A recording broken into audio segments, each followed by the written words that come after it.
Hey everyone, welcome back to the channel and welcome back to my review of this Mercedes-Benz 300 CE from 1989.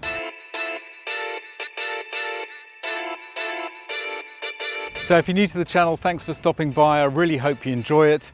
And if you like this kind of content with some random car reviews and my own cars, a Ferrari 360 Modena and two AMG Mercedes, it'd be great to have you as a subscriber.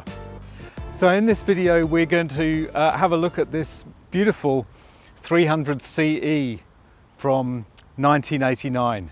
Really is a throwback to a different generation, over 30 years old now, and still looks very modern, although the styling does give away its age. In this video, we're going to have a look around the outside and under the bonnet, and then we'll take a look around the interior, and then we'll get it out on the road and see what it's like to drive. So let's get going.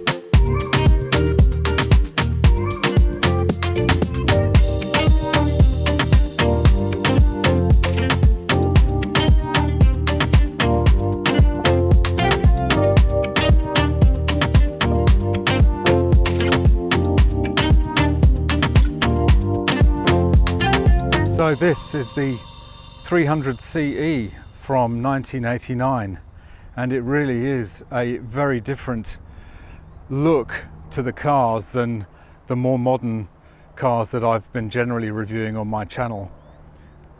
Gone are the curvy lines, the swoopy curves, and the round headlights for a much more angular, boxy kind of structure and design that was much more common in the 1980s particularly, but still a classic shape which really passes the test of time extremely well. These very distinctive lights with the grooves in them like that, they're supposed to be for, I think, to avoid snow build-up is the reason for that particular design. We've got a nice contrasting lower section of the bodywork there. Those classic plate-like wheels with the big high-profile tyres, which are very different from the kind of tyres we see on cars today. Rectangular headlights, which, as I say, are very different from what we see on Mercedes from later generations. A very traditional Mercedes grille with the three-pointed star emblem on the bonnet. Still looks a very fresh and modern design. Doesn't look old-fashioned at all. Those angled rear lights with the boot line just cutting through there is very stylish. You've got your center brake light, of course, which looks like it's been added on because it probably was, because those regulations only came in at some point in the past, so that would have been retrofitted. And the nice contrasting parchment leather interior, which we'll have a look at in a minute. So yeah, it looks like an old car, but it still looks fresh. Still a great design. Still looks fantastic. So now let's have a look at the beautiful parchment interior on this car. So looking at the doors to start with, they're so much thinner than modern doors. That's the most surprising aspect of this car, is that it's small, because the safety requirements and the impact zones that were required were so much smaller back then. So the doors are thin and very light, much lighter in construction than they are today. Still, even back in '89, we had Mercedes being very sensible and putting the seat switches on the door. Very good. We have a manually adjustable driver's side mirror A little bit of storage in here. Very nicely trimmed though, even then. Quality was always great. These seats, however, are interesting because they feel so flat on the base here. They feel very flat compared to the more sporty bolstered kind of seats we're used to today. I think we've got to the stage where most cars today have these kind of sporty bucket seats, and you kind of lose the more comfortable bench style seats. So climbing aboard, analog dials, obviously very clear. We've got a temperature gauge, fuel gauge, oil pressure and an economy meter there, speedometer in the middle and a tachometer and clock off to the right there.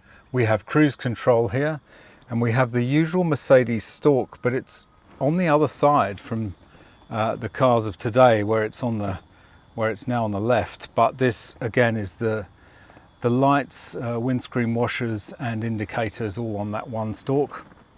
Lights still in the same position here with the parking brake release handle underneath, still carried through to Mercedes today. We do have a very old style key, which is nice to see now and again. So coming across to the center console, you've got your climate control vents here, and you've got a heated rear window. You've got the control for the rear headrests, still electric even back in 1989. You've got your hazards and your interior light. You've got your climate controls here with air conditioning, and we've got obviously a modern radio installed there. Probably a 4-speed automatic, I'll just confirm that. Then your window switches in the center console here. The adjustment for the passenger mirror is here also. Got an aftermarket phone kit, center armrest which locks in place, and just a push of that button will bring that down. Glove box, not keen to open, so I'm not going to push that. So we do have an electric sunroof here. A little wind deflector pops up there, which is very nice and fully operational, which is really good for a car of this age. We've got our seat belt warning lights flashing at us here, and you've got an interior light here. We also have these very eager seatbelt delivery systems which come out when you close the door. That must have been a very unique feature back in 1989. Let's take a look in the rear. Look, not a huge amount of room in the rear. Let me see if I can climb in. Nicely trimmed in the back here. Lots of leather around. Rear window controls for the passengers. Not a huge amount of headroom back here, but comfortable enough. Got a center armrest here and a little bit of storage in the center. And this is an 80s car, so it has an ashtray. Okay, so we've had a look at the interior, so let's get it out on the road and see what it's like to drive. So driving the 300 CE, wow, this really is a car from another generation. It does feel old. It's interesting though, you know, you've got the steering wheel is really thin, just different time, different designs. Brakes are good though, they work fine, but they're heavy. They're heavy. It feels quite a heavy car. You get a nice sound from that straight six. Wow, it's really like certainly like going back in time. The seats are very flat bases, you know, very unusually flat compared to the kind of seats we have today. Feel very different. Oh yeah, you can feel the weight and the heft of this car going around corners. But it's a real experience to drive though. It really does feel like you're in a bit of a time warp, and that's nice sometimes, to get away from all this electronic gadgetry and driver assistance. This is very much an analog car. Bit of a creak from the steering there.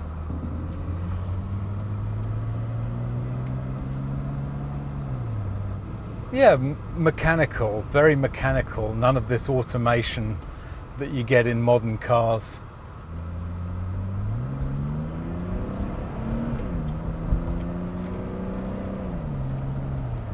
And it doesn't go too badly when you put your foot down. I think it actually starts off in second. I don't know if there's a sport mode or anything, but I think it starts off in second.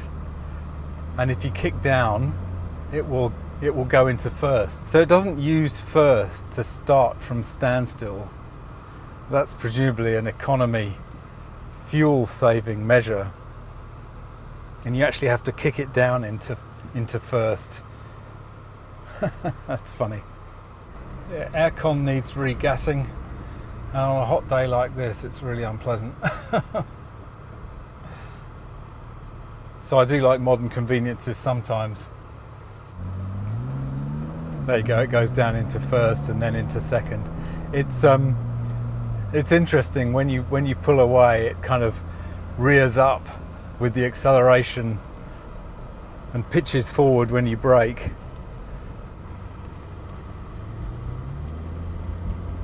Oh yes, lots of roll in those corners. But the Mercedes ride quality is obviously legendary and timeless, and this car, despite being over 30 years old, when it's cruising, it is incredibly comfortable and quiet, even for a car of this vintage.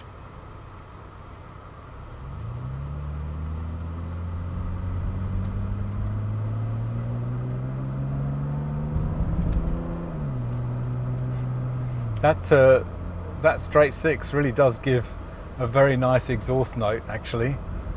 So who would buy this car? I'm just trying to think, what kind of person would buy this car? Clearly this couldn't be a daily driver. This would have to be something special, a weekend cruiser. You know, if you've got a nostalgia for the time period and you want to just be transported back in time, this would be a great car to have. Doesn't have the creature comforts that modern cars have. It's going to be a little bit more idiosyncratic than many cars of a later era. But you know, it probably is simple enough that you could do your own work on it if you wanted to. And parts, you know, probably going to be quite cheap. So this car's currently for sale at the Oldtimer Centre. I'll leave a link in the description. It's got 144,000 kilometers on the clock, which sounds a lot, but you know, for Mercedes, they can go on forever. It drives really straight, really well, really smooth. There's a little creak from the suspension on the left-hand side when you turn the steering wheel, but that's probably just a ball joint or something that needs replacing. But you know, what's good about this car is that everything works. Everything seems to work. The electric seats are working, the sunroof is working, all the electric windows are working. You know, that is a testament to Mercedes build quality, because you know, many cars of this era that have any electrical components have all frazzled by now. Well, thanks very much for watching. I really hope you enjoyed my review of this 300 CE from 1989. I think you'll agree it really is a modern classic. This shape is so distinctive and really holds up well in comparison with modern cars. Anyway, I hope you enjoyed this video. If you did enjoy it, don't forget to smash that like. It'd be great to have you as a subscriber and hit that notification bell. You can follow me on Instagram down here, and I look forward to seeing you in the next video. Bye for now.